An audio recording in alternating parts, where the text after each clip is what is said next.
cel puțin în rândul elevilor de la liceele teoretice. Și cred că la liceul de artă este studiat sau se discută despre opera lui Ciprian Porumbescu, dar să știți că deocamdată noi îl avem cumva în uitare. De aceea am și propus să devină personajul principal a ediției a treia, care o să fie pe parcursul întregului an. Și ca să fiu mai precisă, în 1 iunie înscrierea înseamnă predarea lucrării. Deci, în munca propriu-zisă va începe de săptămâna viitoare, când vom lansa invitațiile în întreaga țară. Așteptăm să vedem ce ne spuneți. Mulțumesc pentru invitație. Cum spunea doamna profesoară, la liceul de artă ar trebui să vorbească despre chestia asta. Am predat istoria mea și predestul profesorii de ansamblu coral și orchestră la liceul de artă. Am trecut acum istoria mea și am constatat că în programul școlar nu există o lecție despre Ciprian Porumbescu la licee vocațional. Toată istoria muzicii începe de la George Enescu încolo, adică după 1881 până în 1955, de acolo putem spune că începe istoria muzicii.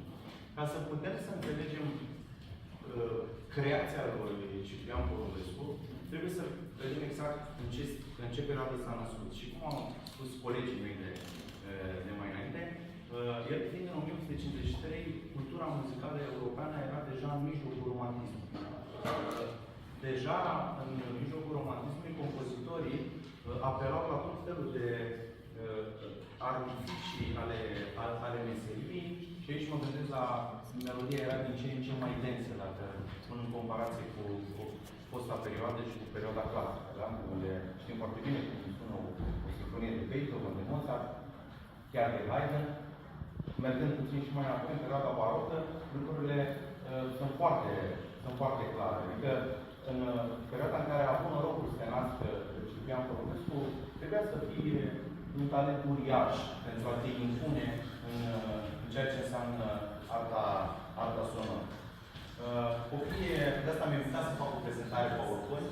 Copiii au un talent fantastic, principalele forme, așa, din viața compozitorului.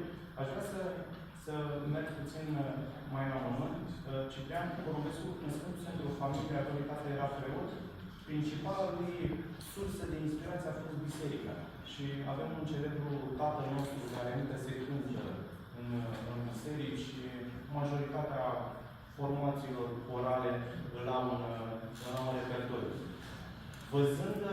Ascultând balada pentru vioară și orchestră, deja muzica lui Ciprian Porumbescu parcă nu are acea, cum spuneau colegul, nu are acel surâs al păsărelelor, dar deja sună o muzică pur și simplu academică și o muzică foarte serioasă.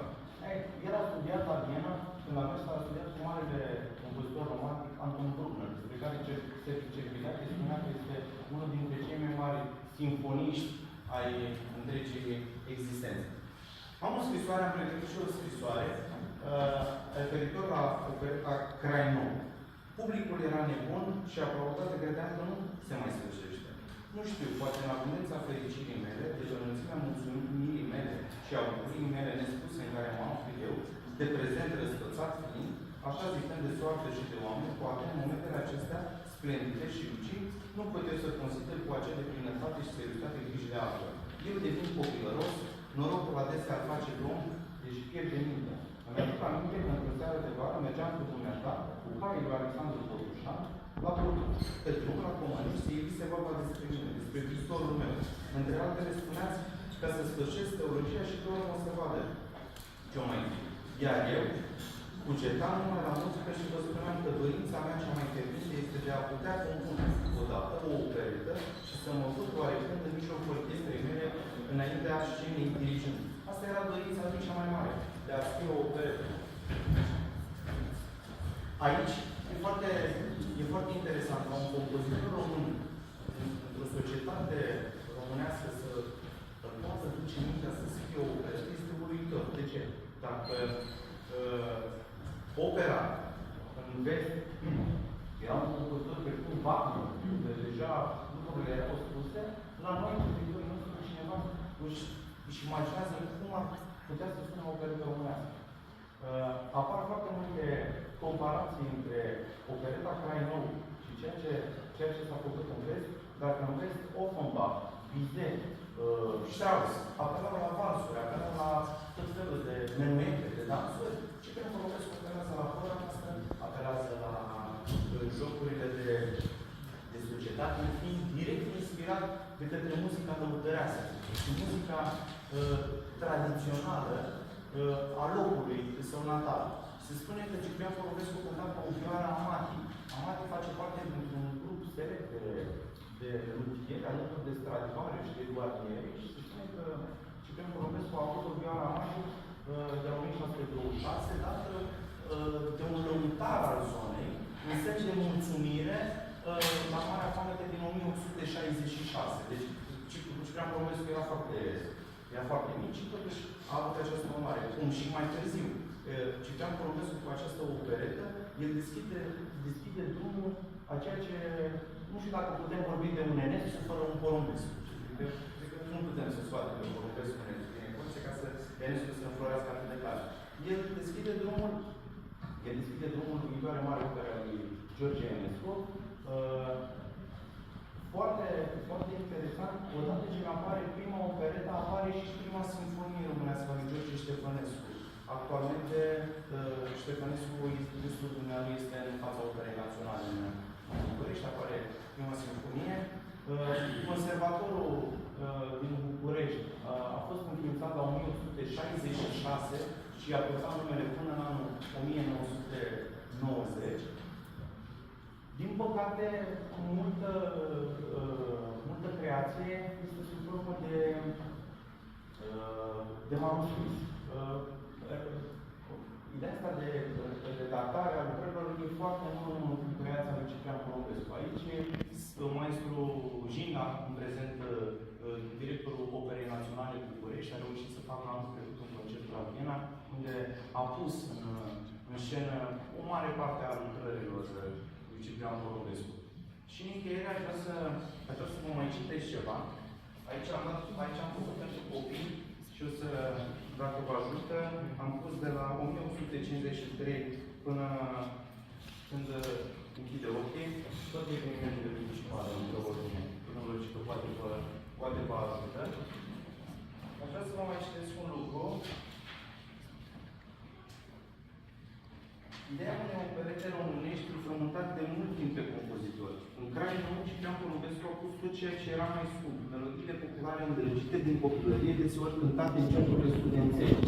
Unele arii au fost publicate chiar anterior premierei sub diferite titluri. Publicul a primit opereta cu uriaș și entuziasm, fiindcă limbajul muzical strâns legat de cântecul popular corespundea gustului și înțelegerii lui. Deci, aici trebuie să fie foarte interesantă. În presă au apărut numeroase articole elogioase. Totuși, în numărul 27 din 5-17 martie 1982 al Gazetei Transilvania, compozitorul a citit o cronică care l-a revoltat. Extragem următoare. În numărul 7 din 5 martie, prețuitul dumneavoastră ziar se află o recenziune asupra operei mele Crainou, în care, între altele, se zice că muzica acestei operete dovedește că aș fi studiat cu multă diligență operele compozitorilor străini, de exemplu, Offenbach. Adică un român, la 1953, născut în Bucovina, în Ciputele Sucere, să poți să fii comparat cu mai Offenbach, unde toată lumea știe cancanul și l-are în cap, cred că e ceva uluitor. Și mai departe, el spune foarte frumos. Și dacă este vorba de un componist pe care l-am studiat și îl studiez și acum cu multă diligență, atunci îmi permit a spune că componistul acesta e însuși poporul nostru român. Ceea ce mi s-a părut foarte interesant. Nu știu, și apreciez această idee cu un compozitor de muzică cultă, este pus a fi studiat și a fi reinterpretat de către acești tineri minunați, că în societatea de astăzi chiar avem nevoie de asemenea forme și copiii noștri trebuie să rămână în picioare pe pământ în a avea așa un playlist cât mai adecvat. Dacă aveți întrebări, cu mare drag aș răspunde. Dacă nu, vă mulțumesc mult pentru invitație și data viitoare, promit că să vin cu orchestra și cu corul să și auzim ca nostru steag despre un